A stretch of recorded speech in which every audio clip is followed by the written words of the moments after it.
one side, bigiting one side.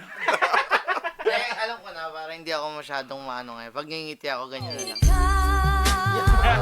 So, alam nyo na yung dahilan nung kay Boss Keng, kung hindi nyo pa alam kung ano yung pinagsasabi namin, check nyo na lang sa Ice Battle. Thank you talaga sa promotion. Nga boy, ulitin mo nga yung intro mo. Kasi minsan nahihirapan na akong matawa pag nabasa ko. Ang gagawin natin, babasahin ko na lang ngayon. Isang beses lang. Isang beses lang. Ito ay kwento ni Jeremy Parayno. Yan! Ito, payabangan ng lola. Hoy, gusto ko yan! Payabangan ng lola to. Ang hirap tumawa, pero gusto ko yan! Kamit yan, no? Ngayon, yung Japanese, no? Yung Japanese. Ah, may lola yung Japanese. May lola yun. Ang angas! Japanese lang yun, pero may lola yun. Ako yan ah. Lola, no? Tingin mo doon sa Japanese, putok sa buho. Putang ina to, walang lola. Ayun na nga, baka saan pa tayo mapunta? Sabi ng Japanese, wala kayo sa lola ko. Lola ko, 70 years old. Nagsusumba pa. Hoy! Ang lakas nun ah. Shake, bari-bari dansa. Sabay-sabay yan! Sabay-sabay yan!